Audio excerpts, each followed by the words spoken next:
Hi, guys, and welcome back to City Girl with Country Roots, where we grow everything with love and patience. On today's how to, we're going to learn how to plant potatoes in a grow bag. As you can see, I already have my grow bag right here, and I'm just going to tell you the steps that I've already done.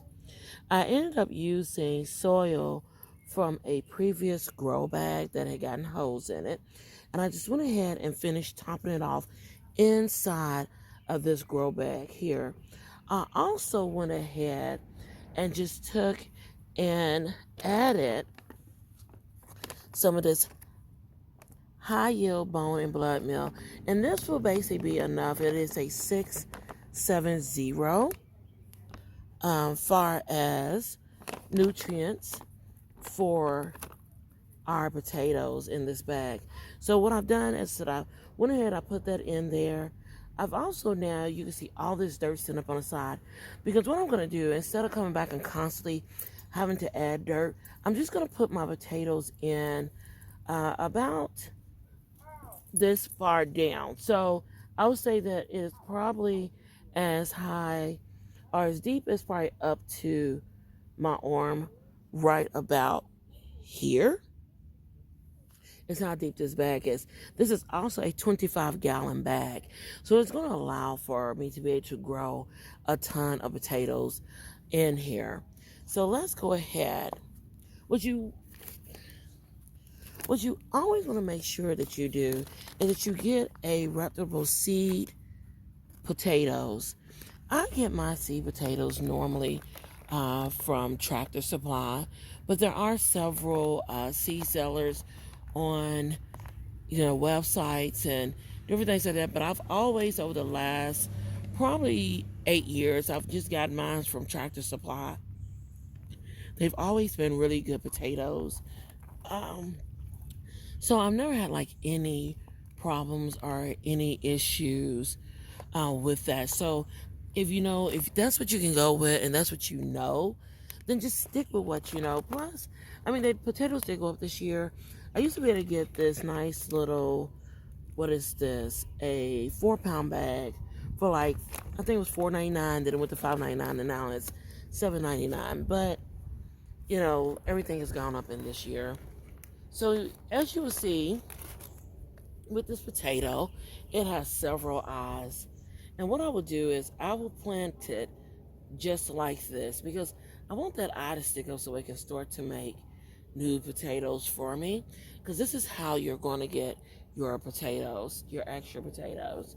So we're just going to put it down here in the ground. And what you'll do is you'll just put it in, and you will want to kind of like space it accordingly.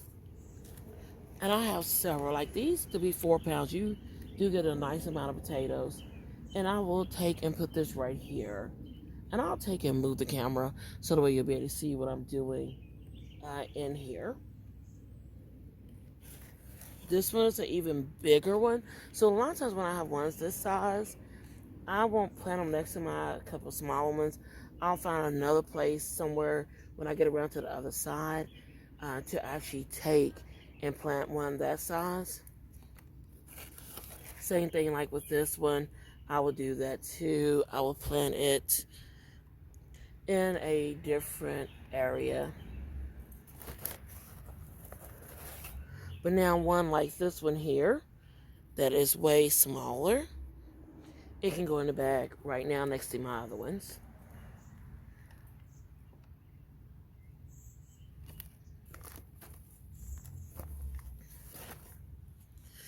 Okay, let's take a look inside the bag, because I know you can't see inside there. So let's take a look.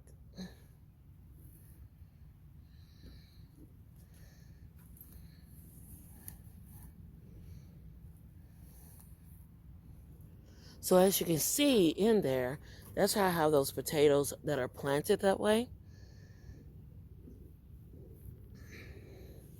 And we will continue the process of just adding potatoes to the bag and putting them down, because they got about up under them in this particular case. They have about another probably good foot of soil even up under here. So when I go to harvest these, I already know that I'm going to be like digging potatoes forever because they got enough room to come up and make potatoes. They got enough room to go down and make potatoes. So that's just now.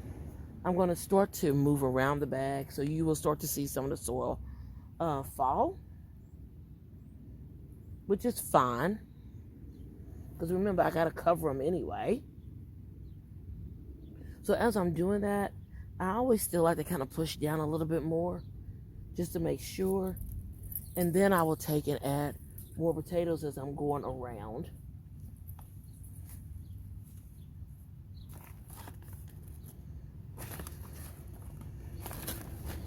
Let's get some more potatoes. Ooh.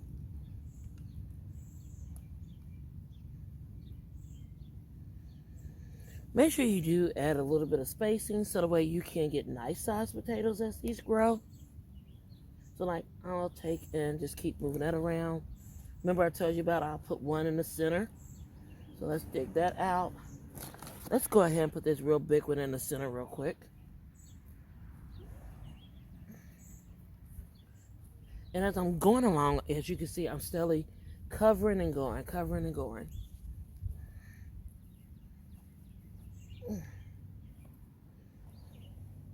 Now in this bag last year, I grew sweet potatoes. So it's not going to be a conflict.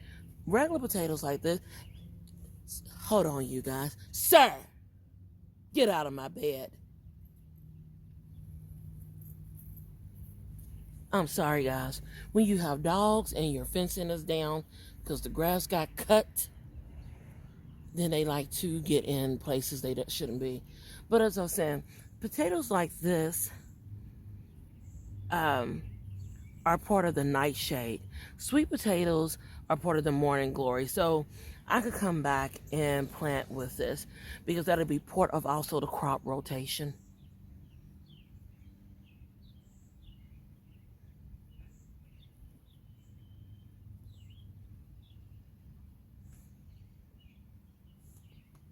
The one good thing I love about this method is that I won't have to hill these potatoes because believe it or not, hilling them it does not actually produce more potatoes. It just makes sure that they don't get green spots on them when they're growing, because if they get green spots on them when they're coming to surface and light, you really cannot eat those. That'll be poisonous. So that is the purpose of actually hilling potatoes.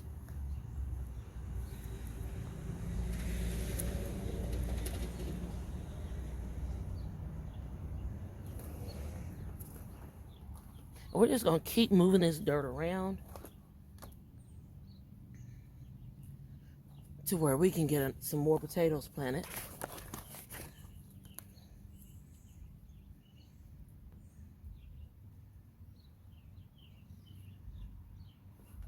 Just keep moving it around. And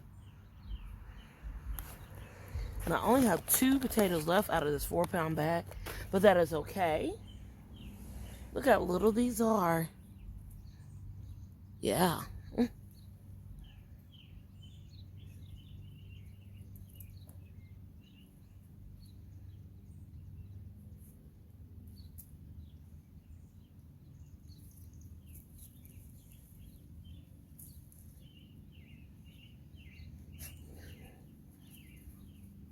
And there you have it, guys.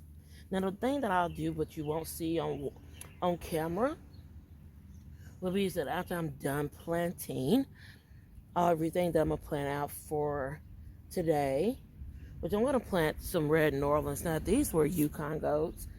Make sure that you do put a label in your potatoes. But what I would do after this is that I will water them in, and then once they actually sprout, I will then on the first watering of their sprouting, I will then take and water with fish and worm castings. That way the fish gives them the nitrogen they need in order to make the leaves, because you need the leaves so that way the sun can get to them and produce your potatoes.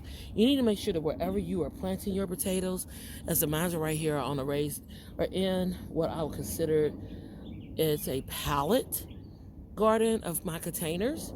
So This gives them a raised opportunity not to sit dead on the ground. But whatever you're going to plant them in, just make sure that the location is at least getting 6 to 8 hours of good sun. And as I said, when mine finally break to where you see they're coming up, I then will water them with a little fish and with a little worm casting instead of fish. It's going to help them produce the leaves because of the nitrogen. The worm casting in this case, because they don't have worms in here like if they was to be planted in the ground itself. So the worm casting itself is going to help give us some extra little micronutrients. So in turn, I produce good and healthy potatoes. But that would be it to how you would just have to do your potatoes in order to get them to grow. And I'll show you some that I planted literally about a month ago. I planted these on April the 17th. And today is May the 15th, so check out these potatoes right here.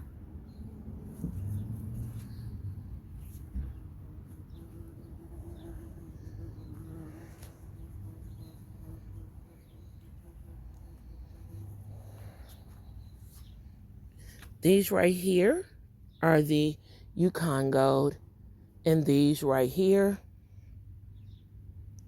are the red New Orleans that I planted literally 1 month ago. And so I'm doing the exact same practice that I did for them. So I hope that you enjoyed this video, and that if you did, please hit the like button. Also, subscribe to my channel for a few more just how-tos, because I said we go through growing in containers, we do raised beds, as well as in-ground gardening. So I would just love for you to be a part of that and for you to see it. And please, in order to help my channel grow, go ahead and share it as well. Leave your comments below if you have any questions, or if you need to, follow me also on Facebook and Instagram as City Girl with Country Roots. All right, guys. Until next time, bye.